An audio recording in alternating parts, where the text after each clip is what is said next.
سفر کربلا کا کریں گے، نہ داعش کا ڈر ہے ہم آگے بڑھیں گے، کریں قتل جتنا بھی اتنا جیئیں گے، بس کربلا میں قدم یہ روکیں گے، لہر کربلا میں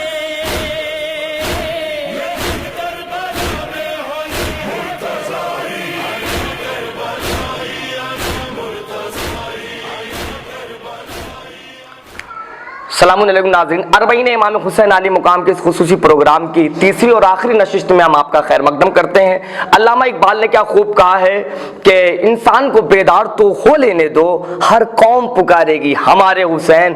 بالکل یہ بات سچ ہے کہ آج دیکھیے اربعین امام حسین علی مقام کے لیے آپ دیکھ رہے ہیں کروڑوں کی تعداد میں زائر پہنچ رہے ہیں، اور نہ وہاں ہندو کی قید ہے، نہ مسلم، نہ سکھ، نہ عیسائی، بلکہ انسانیت کے رچیتا، انسانیت کے اور مانوتا کے سنتھاپک امام حسین علی مقام کی قبر کی زیارت کے لیے تمام کروڑوں عزادار اس وقت موجود ہیں۔ لیکن ایک سوال یہاں پیدا ہوتا ہے، اور اپنے ہم مہمان یعنی کہ علم کے سمندر میں نہائے ہوئے وہ بے نیاز گوہر جسے عالمہ، ذاکرہ، سیدہ، فلک، فاطمہ جعفری کہا جاتا ہے، ہم ان کی خدمت میں چلتے ہیں اور ایک اہم سوال کرتے ہیں۔ سوال یہ ہے کہ آخر زائر امام حسین علی مقام کی عظمت کیا ہے، اس کی فضیلت کیا ہے، اقوال امام اور معصومین کی نظروں میں ان کی فضیلت کیا ہے؟ آپ اسے مختصر میں بیان فرما دیں تاکہ ہم فیض یاب ہو سکیں۔ بسم اللہ۔ اعوذ باللہ من الشیطان الرجیم، بسم اللہ الرحمن الرحیم، الحمدللہ رب العالمین، الصلاۃ والسلام علی رسولہ الکریم وآلہ الطیبین الطاہرین ولعنۃ اللہ علی اعدائہم اجمعین، اما بعد۔ سب سے پہلے آپ تمام ناظرین کو السلام علیکم ورحمۃ اللہ وبرکاتہ۔ دیکھیے بھائی، آپ نے جیسا سوال کیا ہے کہ عزادار کی اہمیت اور عظمت کیا ہے معصومین کے لحاظ سے، بے شک آپ نے بہت صحیح سوال کیا ہے۔ معصومین بتا سکتے ہیں کہ ایک عزادار کی اہمیت کیا ہے، ورنہ ہم جیسے انسان، یا یوں کہوں کہ خدا نے کوئی ایسی مخلوق نہیں خلق کی ہے جو عزادار کی اہمیت بیان کر سکے۔ یا خدا عزادار سمجھ سکتا ہے یا وہ سمجھ سکتے ہیں جن کے عزادار ہم ہیں۔ دیکھیے بہت زیادہ طویل بات نہیں کرنی ہے ہمیں، بس لفظ کو یوں سمیٹ لوں کہ ہم اس کی دعا ہیں جس نے خالق سے کبھی کچھ نہیں مانگا، ہم اس شہزادی کی دعا ہیں جس نے آخری دم تک صرف ایک چیز مانگی کہ پروردگارا اس قوم کو زندہ رکھنا، اس قوم کو سلامت رکھنا جو میرے بچے پہ گریہ کرے گی۔ چونکہ سوشل میڈیا کا زمانہ ہے، بچے ہر واقعات سے واقف ہیں، میں بھی ایک لفظ کہوں گی آپ سمجھ جائیں گے میں آگے کیا کہنے والی ہوں۔ آپ سب کو پتا ہے کہ جب امام حسین علیہ السلام کا نزول ہوا تھا، پھر جب رسول خدا جناب سیدۃ النساء العالمین کے گھر تشریف لائے اور امام حسین کو گود میں لیا ہے، تو انہوں نے کافی زیادہ زار و قطار گریہ کیا ہے رسول خدا نے، اور اتنا گریہ کیا ہے کہ ان کے ریشے مبارک آنسوؤں سے تر ہو گئی تھی۔ پھر جناب سیدہ نے سوال کیا تھا، بابا ماجرا کیا ہے، آپ رو کیوں رہے ہیں، کیوں رو رہے ہیں اتنا؟ اس وقت رسول خدا نے کہا تھا زہرا تم سمجھ نہیں پاؤ گی، تم برداشت نہیں کر پاؤ گی زہرا۔ پھر جب جناب سیدہ نے کافی زیادہ اصرار کیا کہ بابا ہم جاننا چاہتے ہیں آپ کیوں اتنا گریہ کر رہے ہیں، پھر رسول خدا نے کہا تھا اے زہرا یہ حسین، یہ تمہارا جو بیٹا حسین ہے نا، وہ 3 دن کا بھوکا پیاسا کربلا میں شہید کر دیا جائے گا۔ اے زہرا اس کی بہنوں کو بے ردا پھرایا جائے گا۔ اے زہرا وہ خواتین جس کے سائے کو بھی سورج نے نہیں دیکھا تھا، وہ خواتین بے پردہ پھرائی جائیں گی۔ جب جناب سیدہ نے یہ جملہ سنا ہے، بے شک ماں کا دل تھا وہ کافی زیادہ انہوں نے گریہ کیا ہے۔ پھر جناب سیدہ نے ایک سوال کیا، بابا کیا میں زندہ رہوں گی؟ انہوں نے کہا نہیں اے زہرا تم زندہ نہیں رہو گی۔ رسول خدا سے پھر اور سوال کیا جناب سیدہ نے، بابا کیا آپ میرے حسین کے ساتھ رہیں گے؟ جناب رسول خدا نے کہا نہیں زہرا میں بھی نہیں رہوں گا۔ بابا کیا علی رہیں گے؟ نہیں زہرا علی بھی نہیں رہیں گے۔ بابا کیا میرا حسن ہوگا؟ نہیں زہرا حسن بھی نہیں ہوگا۔ اے زہرا مختصر اتنا سن لو کہ وہ عصر کے وقت حلمن کی صدا دے گا اور اس کی مدد کرنے والا کوئی نہیں ہوگا۔ اے زہرا لاشوں سے آواز آئے گی کہ کاش ہمیں ایک بار اور زندگی مل جاتی۔ پھر جناب سیدہ نے ایک عجیب جملہ کہا، بابا پھر میرے بچے پہ روئے گا کون؟ اے بابا آپ کہہ رہے ہیں میں نہیں رہوں گی، آپ نہیں رہیں گے، علی نہیں، حسن نہیں، بابا میرے بچے کا ماتم کون کرے گا؟ بابا میرے بچے کو کون یاد کرے گا؟ اس وقت رسول نے کہا تھا زہرا گھبرانا نہیں، خدا ایک ایسی قوم پیدا کر دے گا جس کے دل میں حسین کی اتنی زیادہ محبت ہوگی کہ وہ حسین پر گریہ کرے گی۔